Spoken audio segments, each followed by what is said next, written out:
I want to give the people the surprise to say, I was thinking Easter Island was a paradise with the moais, the mystery. I didn't know was They're actually facing many threats Many from threats. our world. Today on Beautiful Stories, I welcome a man who chose to step away from the noise to follow a deeper calling. His name is Niccolò Banfi. Once a marketing professional in Milan, he traded screens and offices for the open sea. crossing the Drake Passage could be a nightmare. Then when you reach these kind of places, emotion, you start crying. It's like landing on a different planet. Explorer, photographer, storyteller, he now travels to some of the most remote places on Earth to remind us of what the modern world often forgets: the beauty of silence, the power of wildness, and the fragile grace of our blue planet. Ciao, Niccolò. Ciao Cyril. It's very great. Thank you so much for having us in your apartment. Thanks to you. So you were born in Milan, you still live in Milan, and you are well known now as an explorer, as a photographer, but only for 3 years. Because before that, you used to work in the fashion industry, maybe in luxury, in marketing, and there is something that changed in your life. I always had a passion for photography and exploration in general, but they were hidden in my soul. I grew up here in Milan, working for a fashion company and the marketing. I was living like a standard, normal person here in the city. At this point, what was your relationship with the sea? With the sea, of course, since when I was young, I used to go to the seaside here in Liguria. I was connected already to the sea. And in my mind, there was always the question, like, what is going to be there? There, it means the direction of my eyes for the horizon. And that question remained in my heart for all the time. And at the end, I decided to listen to that question, actually. So what happened? You quit your job and you said, okay, I wanna. How do you handle this? There was the pandemic in that time, and I had the possibility to learn about myself a lot. I started to read books related to exploration history, nature, photography, and of course Ernest Shackleton's story, the book Endurance, and all of these, they actually inspired me to quit? to decide to change my life. How do you find the courage, the bravery to finally decide to quit your life, but with more security? Passion for the unknown. Good answer. Passion for the unknown. That's why I left to embark for a sailing expedition in the South Atlantic. So not like an easy route, let's say. So we are in 2022, first expedition, 52 days of sailing in South Atlantic. How did you do? How did you find the vessels, the ship, the crew? I found the vessel because I was following a very well-known photographer, a landscape photographer, and that he did the same route, or more or less similar, I think 5-6 years before. Then I did many research about, and I found the vessel through this photographer. It was actually an incredible experience, as you can imagine. But you are so passionate about especially remote island. Yes. So why are you attracted to this kind of so place so isolated? I think there are... Because it was the main purpose of this trip, right? Yes, to go away. Let's say as far as I can. From the city. From the city, yes. The first time, remote islands, but especially in Antarctica. And as a photographer, was just a dream to go to Antarctica, to visit the peninsula and some islands, the South Shetlands Islands, very close to the peninsula, following the Shackleton routes of course. And so we went to the Weddell Sea, Elephant Island, South Georgia. What did you feel when you discovered for the first time Antarctica, when you were in the Antarctica waters? What did you feel at this time? Crossing the Drake Passage is something, it could be a nightmare, but when you reach these kind of places, What did you emotion, you start crying because you like, it's like landing on a different planet. And then you realize we are actually nothing compared to the power of nature. Human beings, we think we are the one they manage the world, but at the end, no. Did you write when you were on board? Did you write a book daily? I booked, of course, a diary every day, 100%, and it's fun now to read after 3 years, because you can see my feelings, my good feelings, of course. For example, when I met the first penguin colony, or when we were following Shackleton, but also the bad feelings. I mean, when seasickness at the beginning, or I mean, when you navigate for weeks in those conditions, so with 10 meters waves, lack of sleep. Did you have some regrets? No. Sometimes I had the feeling like, oh my God, why I did this?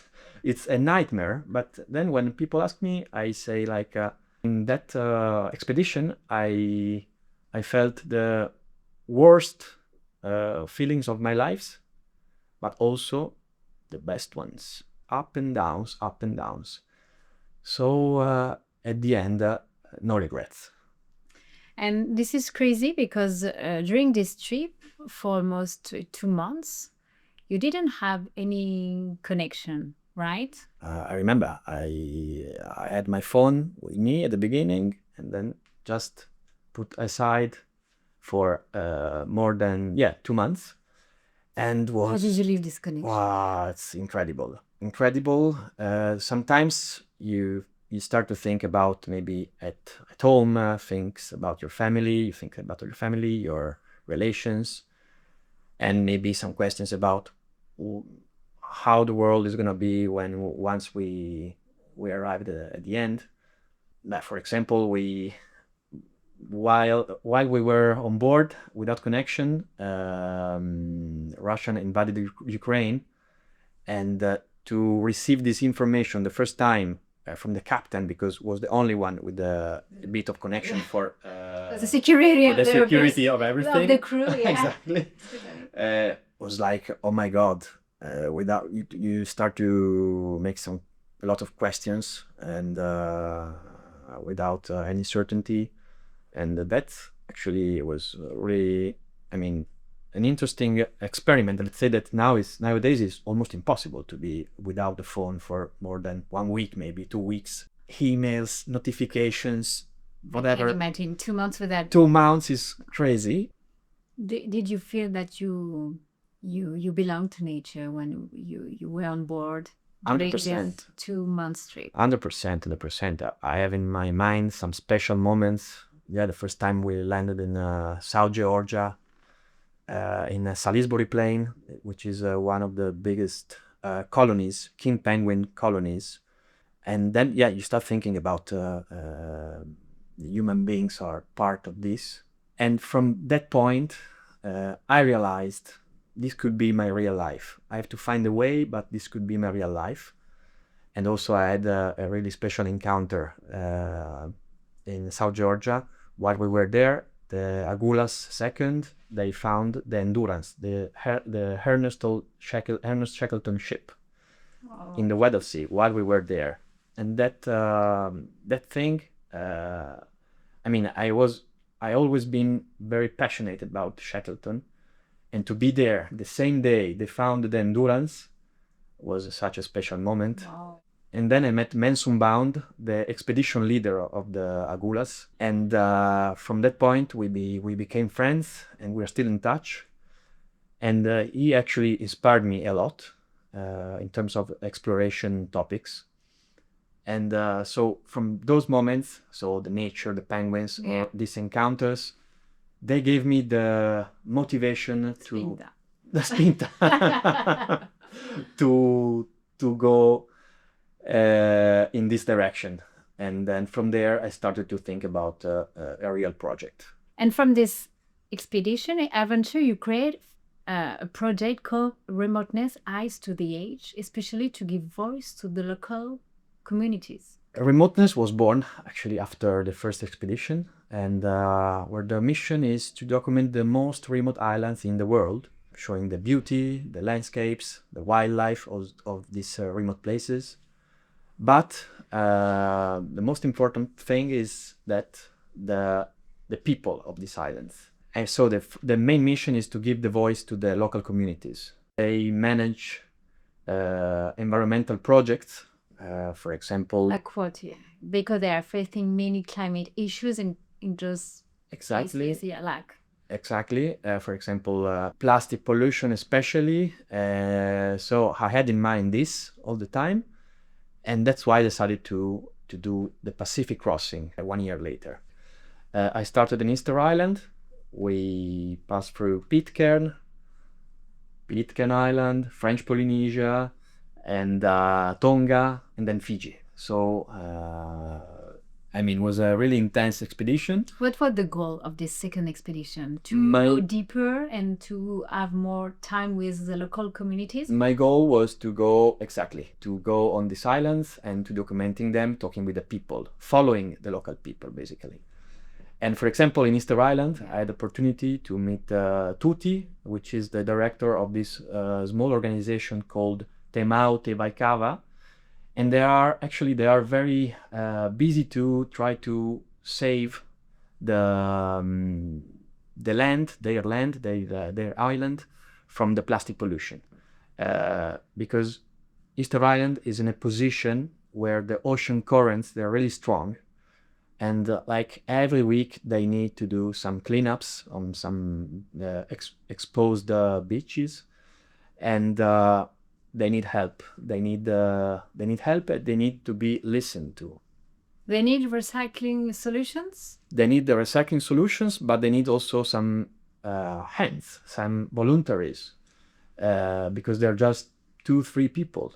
And they try to involve some tourists, but of course it's not easy. You are in Easter Island, so tourism is not so developed. Yeah. Yeah, exactly. They feel powerless. No, at this time, we felt, how can I help them? Exactly. So of course I did a cleanup with them, where I saw really what problems we're talking about, and a lot of plastics everywhere, fishing nets everywhere, and then they gave me this sculpture that is a little mohai made by microplastics.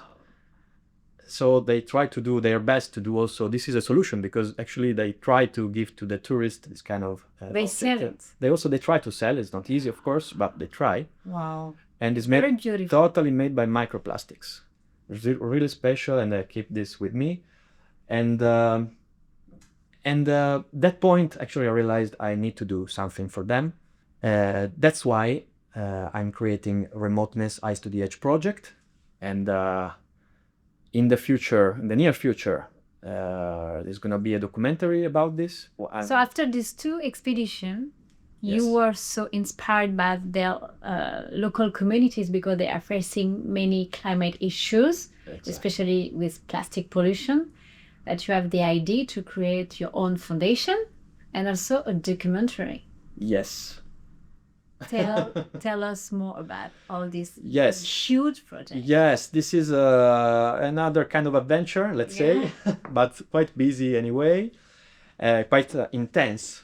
And yes, the documentary, the idea is to go back to these islands, to these remote islands, Easter Island, Pitcairn Island, and French Polynesia, next year, to tell their stories and try to enhance the impact they can have to the world. What kind of story do you want to share with the world that we barely don't know anything? The story of the people and the problems they're facing in terms of the environment.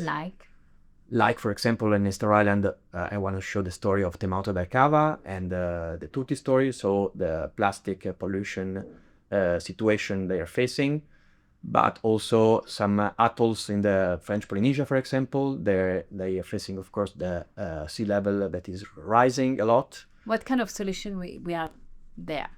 They cannot do a lot about sea level rising, of course. Maybe they can build some barriers, but for example, in Tuamotus, actually the population is leaving the islands because it's impossible to live there anymore. Of course, the solution should be them to stay in their island instead of leaving.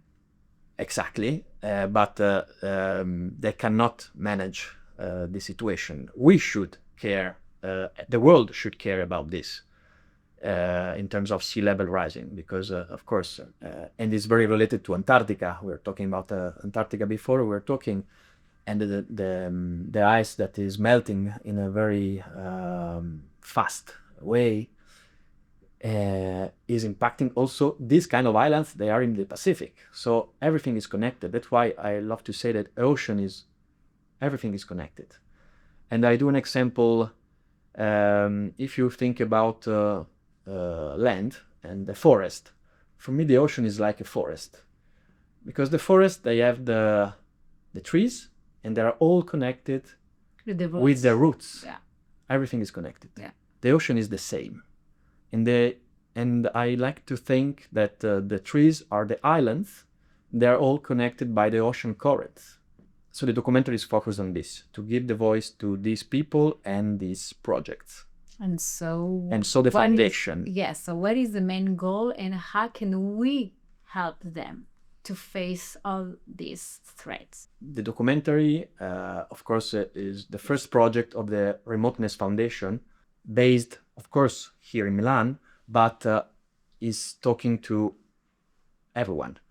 I mean, there's going to be an advisory board where the key people of the islands, they will have the opportunity to have an opinion and to talk to the world, to talk about the projects. And this is a special way, I think, for a foundation to let's say operate, because there are, I know of course there are many foundations about the ocean, about environment. It's about raising awareness. But I like to say that it's not my foundation, but it's their foundation. It's the foundation of these people and these communities and these islands. What do you expect, Niccolò, from people, your future visitors of your future exhibitions, the future audience of your documentary? What do you expect from them? Nowadays, it's not easy to be surprised for something, because you think you are connected, you can see everything, you can receive all the informations we can with all the web, the artificial intelligence, social media, of course. But if we talk about this kind of remote places where you think they are far away, and maybe you think just they are beautiful, you think about French Polynesia, you think about palms, coconuts, clear water, maybe go on holidays on these places, but you don't know maybe the other side of these places and these problems the local communities are facing. So I want to give the people the surprise to say, so I was thinking Easter Island was a paradise with the moais, the mystery, I didn't know was such. They're actually facing many threats from our world, from our cities all around the world. So what kind of solution did you see there, or what kind of behavior should we have? We have to think about this. If we leave maybe a bottle of plastics in the Portugal coast, after maybe a few months, months, it can arrive to maybe some remote islands in the Pacific, in the Atlantic.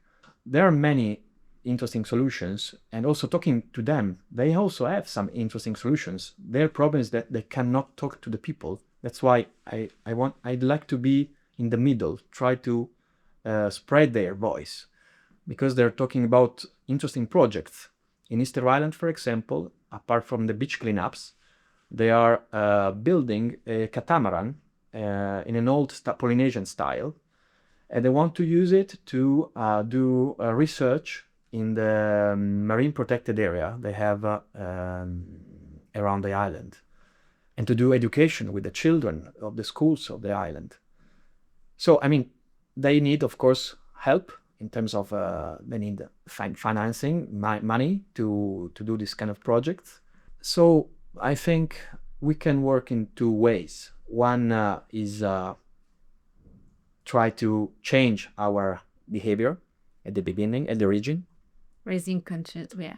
Exactly. Awareness conscious. Exactly. Consciousness, and also raising money, no? And raising money for this kind of projects. Exactly. Temauti Becava is a small organization, but they do every day a very interesting job and useful for the environment of the island and for the people of the island.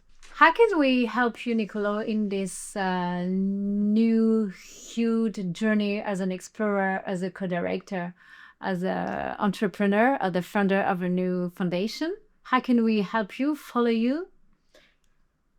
It's not, I think, the Giving matter you of more spinta? yeah, it's not giving Motivation? helping to me, but is help them. And the reason why I love to spread the voice about this, because it's not for me, but it's about them. Maybe you can organize some live with schools, 100%. They already asked me actually. Italian schools, yeah? No, my Italian, even local schools, they ask me why Yeah. next year when you come here, we want to invite you to the main school of Easter Island to talk about the project. This is very interesting for me, and that's also for them to help also the children of the schools of these remote islands. Maybe they are already aware about the problems they're facing, but maybe not. So it's interesting also to help the children to be more conscious about the problems their islands are facing. And so for how long will this new expedition will be? The expedition is going to be more or less 3 months. I'm going to visit again Easter Island 100%, Pitcairn, which is famous for the Bounty mutiny, where I'm going to meet the descendants of the mutineers. So I met Meralda Warren, which is actually one of the descendants, and she's going to guide me actually all around the island. And also to talk about the problems they are facing also, because Pitcairn also not in the main island, but in the smaller island of the archipelago, they have a lot of problems with plastic pollution as well. You're gonna run your first interview as a co-director too. It's gonna be a new life. Another new life, yes, 100%. What's your... Author, but also co-director, yes. Yeah. Yes. It's a new way of sharing 100%. what you want 100%. to share with the world. 100%. So I started with photography, and now, some, let's say interesting next step. What is your message for the young, or maybe not, or so young generation, that people that they are feeling the same, like I'm stuck in my life, living in a city life, and maybe I want to feel more connected to nature and maybe try to escape, but I'm afraid to escape this modern and city life. And I remember when I was young, even at school, I had the feeling that I had to follow the path that was already in my plan, let's say. But you have to follow your inner journey, first of all, and start to listen about really what you want to achieve in life, what your passions are, and stop thinking about other people, first of all, and because they give you doubts. 100%, and also stop comparing to other people, because maybe you see your friends, they are doing careers in maybe in marketing, or maybe in one is a lawyer, the other one is an entrepreneur, and you are there that you're not feeling good about what you're doing in that moment. So you should stop comparing to others. Do you feel that you are in the right place now? I feel I'm in the right place.